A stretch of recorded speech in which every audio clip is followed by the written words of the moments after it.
Volkswagen is one of the world's most recognizable car brands. A favorite amongst our military customers, Volkswagen has developed legendary vehicles such as the Beetle, the Golf, the GTI, and the Passat. With such a storied history of vehicles coming from Volkswagen, it's hard not to get nostalgic about the past. Let's look at the storied story of Volkswagen and what makes them a true favorite among customers, particularly our service members. The 1930s, the people's car. As the 1930s began, cars were viewed as a luxury item. In Germany, where Volkswagen was founded, most people couldn't afford anything more than a tiny motorcycle, with an estimated 1 out of 50 Germans owning a car. The inability for the common person to own their own car led to ideas of the people's car floating around. As the idea for a car for everyone began increasing in a public sphere, models such as the Volksauto began to be created by names you might find familiar, such as Ferdinand Porsche, the namesake for the Porsche brand of cars. Appreciating the genius of the Volksauto. The Volksauto prototype was the first ever iteration of what's commonly known as the Beetle. The goal of its development was to create a car that everyone's family could afford and travel in, which was certainly achieved. The prototype was put through rigorous testing, such as being the first vehicle ever tested to reach 1 million miles driven. With the goal of being an affordable family car for everyone inside, a factory had to be built to push the vehicles out. In May 1938, the construction of Volkswagen's first factory commenced in what's now known as Wolfsburg, Germany. The 1940s, World War II. As the 1940s began, production was slowed heavily by the onset of World War II. As the war raged on, Volkswagen shifted its factory production toward military vehicles such as the VW Type 82, commonly known as the bucket car. The bucket car was Volkswagen's most produced car during the war, with over 55,000 of them shipped and put to use during the war for Nazi Germany. The British take over production. As the war raged on throughout the early 1940s, production continued on the bucket car, but came to a halt as the British took over parts of Nazi Germany in April 1945. As the production factory was taken over by the British, the production of bucket cars shifted toward Allied forces. After the war was over, car production was mostly halted as the factory and surrounding cities in Germany had been decimated by the war.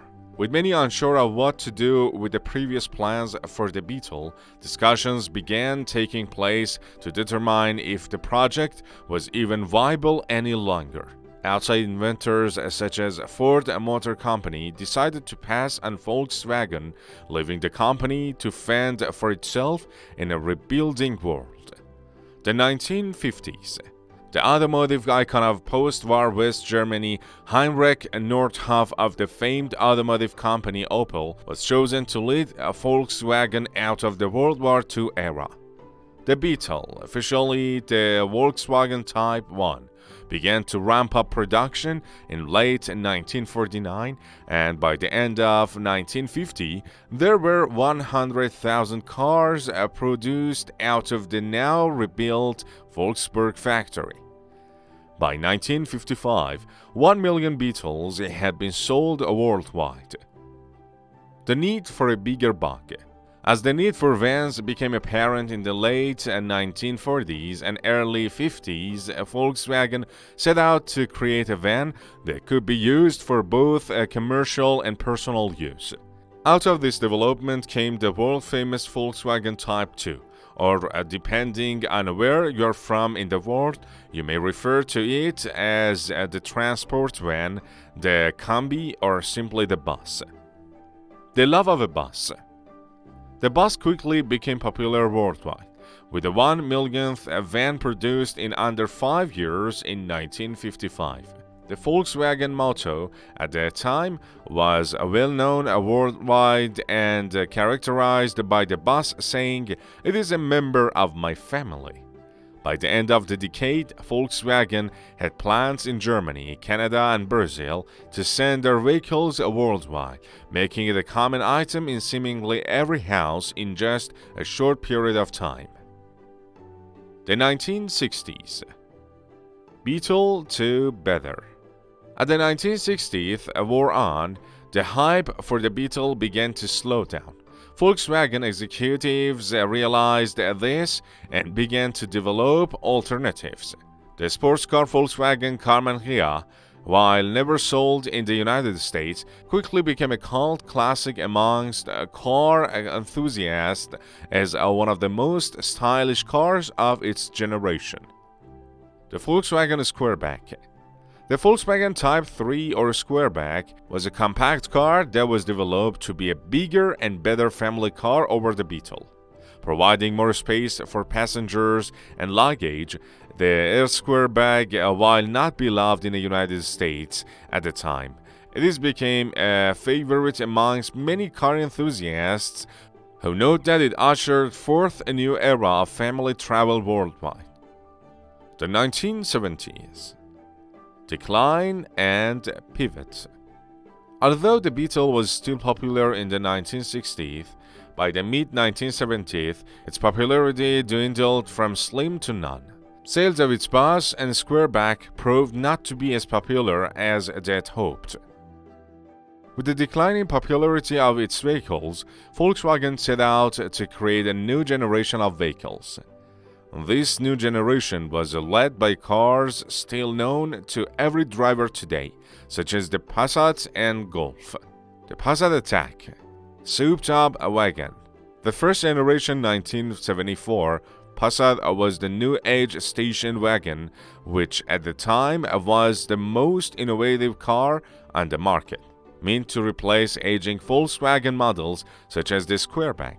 It was lauded for its innovativeness and efficiency compared to any other vehicle in its class at the time, and it holds a special place in any Volkswagen fan's heart. Introducing the front-wheel drive Golf.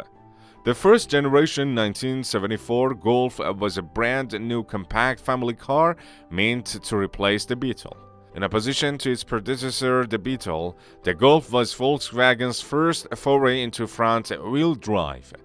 The 1980s, the early 2000s.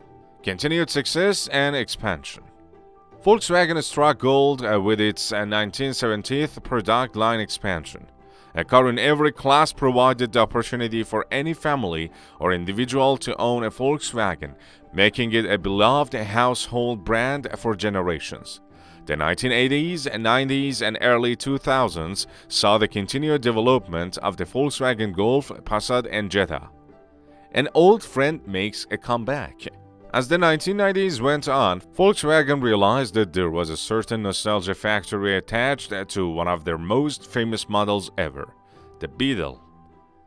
With the public's nostalgia levels in mind, the next generation Beetle concept was unveiled to the public at the North American International Auto Show in Detroit, Michigan in 1994 to much praise.